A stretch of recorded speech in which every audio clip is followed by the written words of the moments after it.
Depuis 2023, le choléra refait surface à grande échelle sur le continent africain. Plus de 800 000 cas et près de 6 000 décès ont été enregistrés en 2024. Une résurgence dramatique alimentée par les inondations, les conflits armés et les déplacements de population. Les pays les plus touchés sont souvent ceux dont les infrastructures d'eau et d'assainissement sont défaillantes. Sans réponse rapide et coordonnée, la maladie, de l'avis des experts, menace des millions de vies.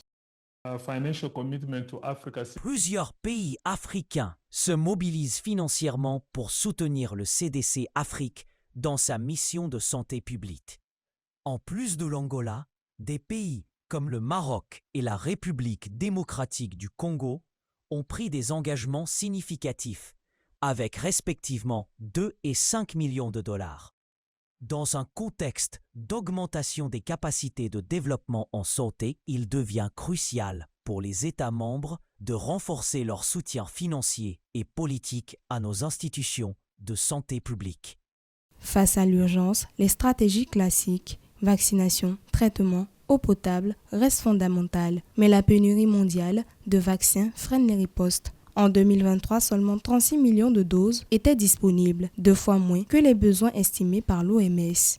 Face aux épidémies de choléra, les défis restent nombreux, pénurie de vaccins, infrastructures sanitaires limitées et absence de systèmes d'alerte précoce efficaces.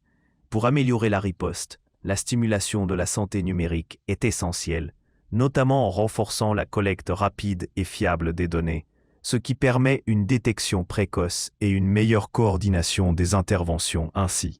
La digitalisation devient un levier clé pour sauver des vies et contenir les foyers avant qu'ils ne s'étendent. Dans plusieurs pays, la technologie prend le relais. Au Nigeria, la plateforme SORMAS permet de suivre en temps réel l'évolution des cas de pathologie. Télémédecine, SMS de prévention, réseaux sociaux. Les outils numériques s'imposent comme de puissants alliés de la riposte. L'objectif est d'améliorer les outils numériques, de renforcer la distribution des services ainsi que d'améliorer l'accès, l'abordabilité et la qualité des soins.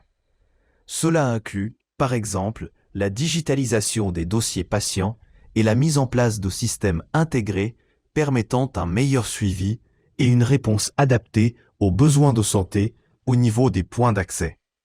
Une autre priorité importante est le développement des compétences numériques. On peut déployer de nombreux outils et technologies auprès des populations, mais si elles ne sont pas préparées et formées à leur utilisation, les bénéfices risquent de ne pas se faire sentir. Contre les épidémies sur le continent, une vision plus intégrée s'impose. Le plan d'action pour la santé numérique lancé par l'Union africaine en 2023 veut harmoniser les efforts à l'échelle continentale en misant sur les partenariats, la formation et le financement durable. Ceci dans le but de permettre au continent de s'adapter et construire une riposte sanitaire tournée vers l'avenir.